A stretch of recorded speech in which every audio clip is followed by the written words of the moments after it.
Vamos fornecer um exemplo. Então, observem esse exemplo. Uma força atua sobre um objeto durante um intervalo de tempo. O gráfico a seguir representa o módulo da força em função do tempo.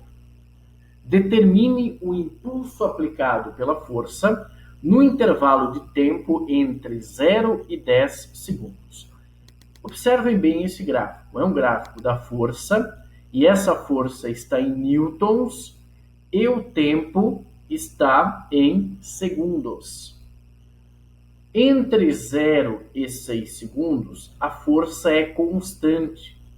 Então, para você calcular o impulso, você poderia utilizar diretamente essa equação.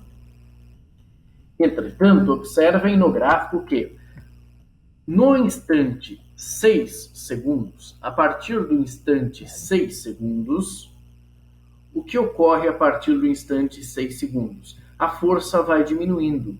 Então, você tem uma força variável. Você tem uma força constante entre 0 e 6 segundos e, após os 6 segundos, você percebe uma diminuição da força. O que você faz, então, para calcular o impulso entre 0 e 10 segundos? Basta você calcular a área. Essa área do gráfico, considerando esse eixo do tempo. Então, essa área aqui que está, até coloquei aqui uma cor mais verde. Então, essa área aqui. A área desse gráfico será igual ao impulso. Ela vai fornecer o valor do impulso. Que figura é essa? Você poderia resolver de duas formas. Percebam que existe aqui um retângulo, cujo lado é 10 e 6, e um triângulo. Você poderia calcular a área do retângulo, depois a área do triângulo e somar os dois valores. Também estaria correto. Entretanto, se você observar, essa figura geométrica é o que nós chamamos de trapézio. A área de um trapézio é igual à base maior, essa região aqui que estou utilizando o mouse é a base maior, a base menor nessa região e a altura do trapézio. Então, o impulso será fornecido pela área do trapézio, que é igual a base maior mais base menor, vezes a altura dividido por 2. Vamos observar esse gráfico. A base maior é 10, a base menor, essa base maior é 10, a base menor, esse tamanho que estou utilizando aqui, o mouse é a base menor é 6, então base maior 10 mais base menor 6, a altura é igual a 10 dividido por 2. 10 vezes mais 6, 10 mais 6, 16, vezes 10, 160, dividido por 2, 80. 80 newton segundo. Temos, então, duas formas para calcularmos o impulso. Podemos calcular o impulso se você tem uma força constante, basta utilizar essa equação, força vezes o intervalo de tempo, que a força é aplicada. Se você tem um gráfico da força em função do tempo, essa área vai fornecer o impulso. São duas possibilidades para você determinar o impulso de uma força. Agora, quando um jogador chuta uma bola, quando uma atleta do vôlei faz um saque, essa bola ela aumenta a velocidade. Pode ocorrer uma situação em que a velocidade diminua. Mas percebam no caso, tanto do goleiro quanto da atleta, quando a bola foi aplicado o impulso sobre a bola, foi exercido o impulso, foi exercida uma força, essa força realizou um impulso. Esse impulso fez com que a velocidade da bola sofresse alteração. Se você desejasse, por exemplo, fazer com que a bola aumentasse ainda mais a velocidade, você teria que aplicar um impulso ainda maior. Então, quando falamos em impulso, no caso dos esportes, por exemplo, nessas situações, o impulso está relacionado com a força e o tempo. Mas esse impulso, ele ocasiona uma alteração da velocidade. E aí vamos utilizar agora um outro conceito, que é o conceito de quantidade de movimento. Quantidade de movimento, em alguns locais você pode encontrar o nome momento linear, é o mesmo raciocínio, a mesma coisa. Quantidade de movimento ou momento linear, não confunda com momento angular, é momento linear, é fornecido pela letra P. Também não confunda, gente, com o momento de uma força, são coisas diferentes. Quantidade de movimento ou momento linear. E você vai utilizar a letra P, novamente uma grandeza vetorial. Qual é a definição de quantidade de movimento? Pelo próprio nome quantidade de movimento, nos remete à palavra movimento. E quando falamos em movimento na física, utilizamos o conceito de velocidade. Vamos observar então essa figura. Temos um objeto, esse objeto tem massa igual a m e movimenta-se para a direita com uma velocidade v. Esse objeto possui, então, quantidade de movimento. Ele tem movimento. Essa quantidade de movimento, esse vetor quantidade de movimento, ele tem o mesmo sentido do vetor velocidade. Então, se o vetor velocidade aponta para a direita, esse vetor quantidade de movimento também aponta para a direita. A quantidade de movimento, fornecida pela letra P, para você calcular essa quantidade de movimento, basta você multiplicar a massa. E por que a quantidade de movimento e o vetor velocidade têm o mesmo sentido?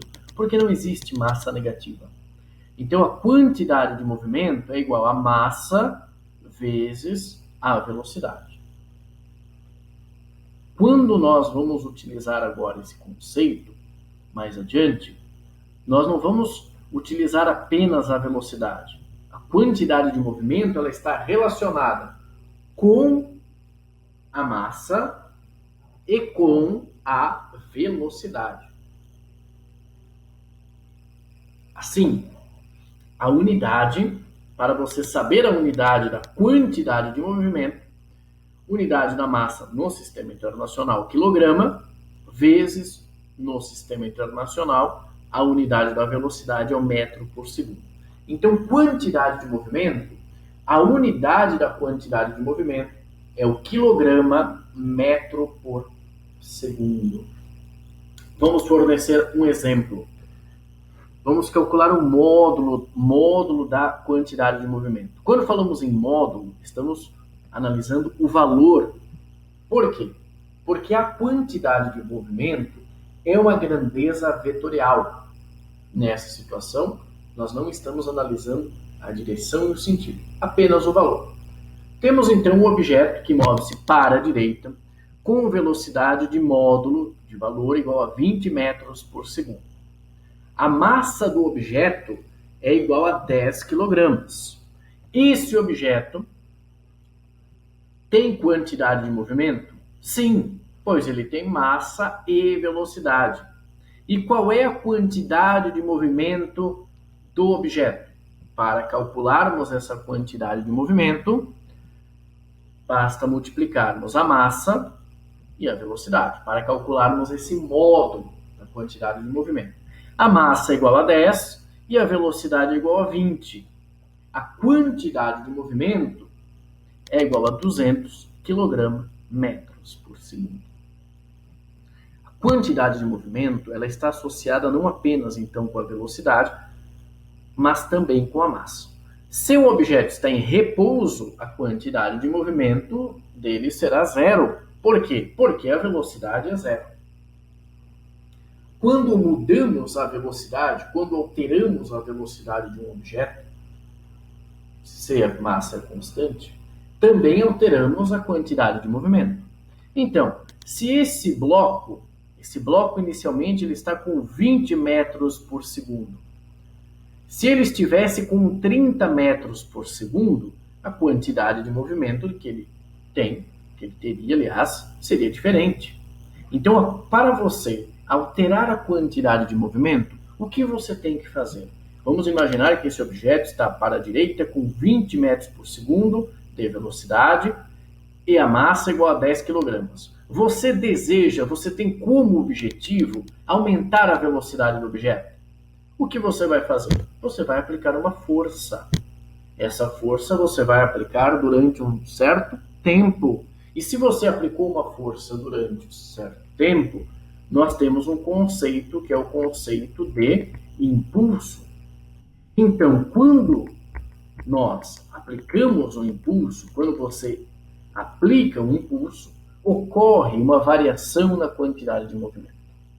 Pode ocorrer conforme nós vamos verificar adiante, dependendo da situação. Pode ocorrer uma variação na quantidade de movimento.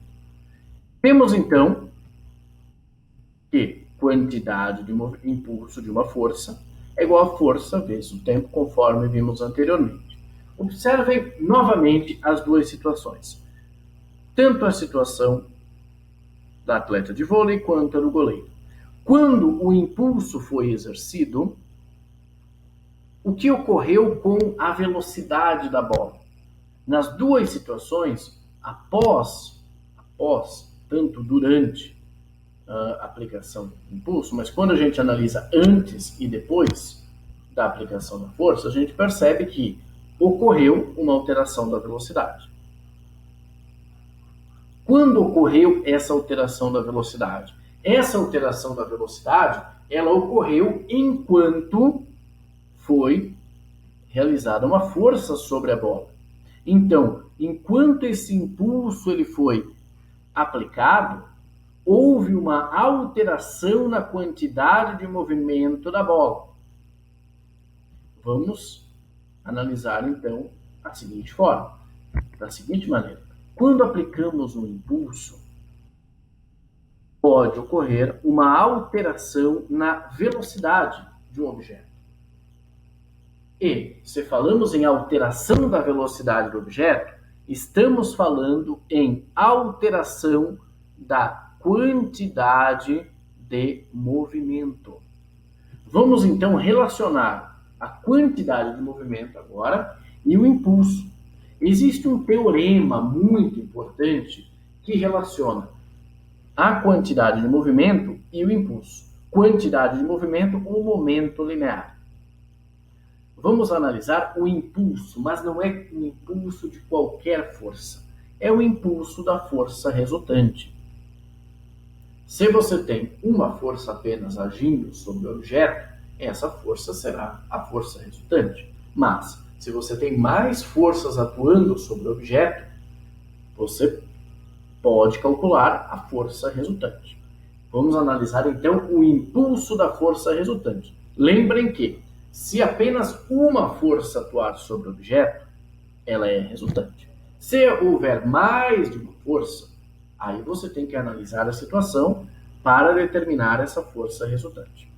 O impulso da força resultante é igual à força resultante vezes o intervalo de tempo de aplicação dessa força resultante. Essa equação nós já vimos anteriormente na própria definição de impulso.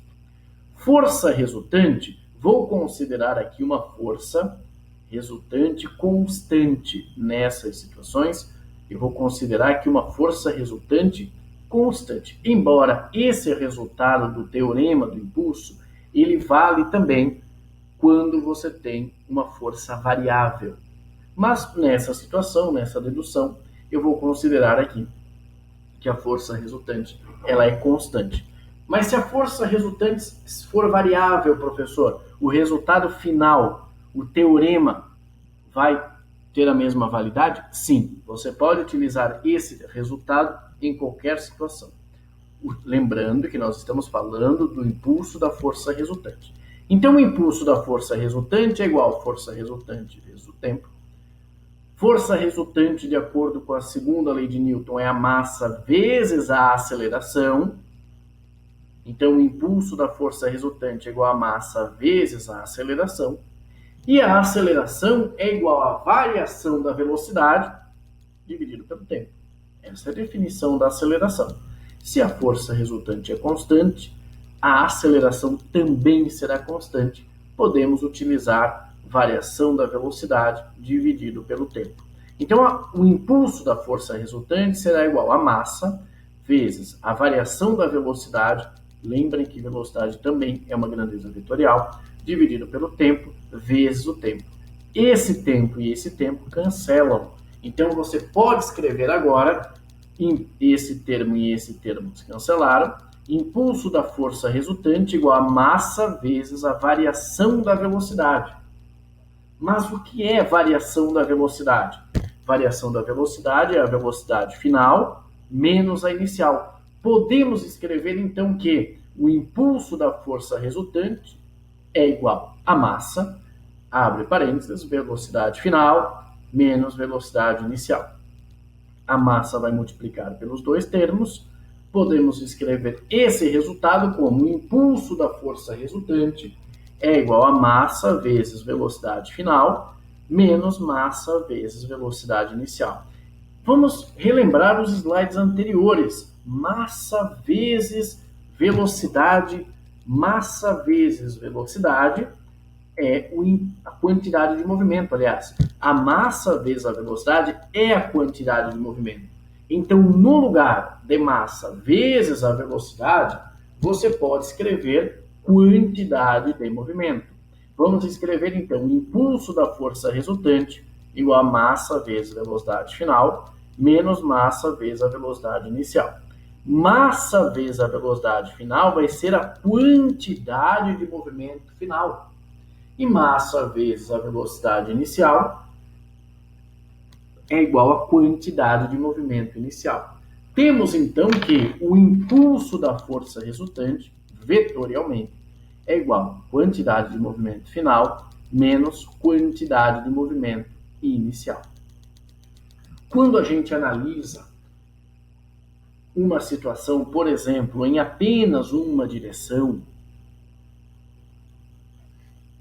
essa preocupação com essa parte vetorial, ela já vai estar inclusa no problema, já vai estar incluída no problema. Agora, quando a gente trabalha com movimento em duas dimensões, por exemplo, movimento em x e y, aí é importante você analisar também, observar bem a questão da direção e do sentido. Vamos retornar então a esse resultado. O impulso da força resultante é igual a quantidade de movimento final menos quantidade de movimento inicial, vetor.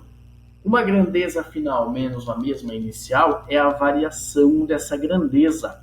Então, solicito, gente, que vocês anotem no caderno, uma informação bem importante. O impulso da força resultante é igual à variação da quantidade de movimento. Temos, então, uma equação que relaciona o impulso com a variação da quantidade de movimento. Intuitivamente, quando a gente analisa o caso de uma pessoa dando um saque no vôlei, ela aplicou um impulso e esse impulso, nessa situação, aumentou a velocidade da bola. Então, quando você aplicou um impulso, você teve uma alteração na velocidade. Você pode fazer um impulso e a velocidade diminuir. É possível também. Então, nem sempre, quando se aplica um impulso, a velocidade ela vai aumentar. Ela pode diminuir. Você pode, como uma grandeza vetorial, você pode também analisar a alteração da direção da velocidade. Você tem uma variação da velocidade. O impulso, então, da força resultante é igual à variação da quantidade de movimento.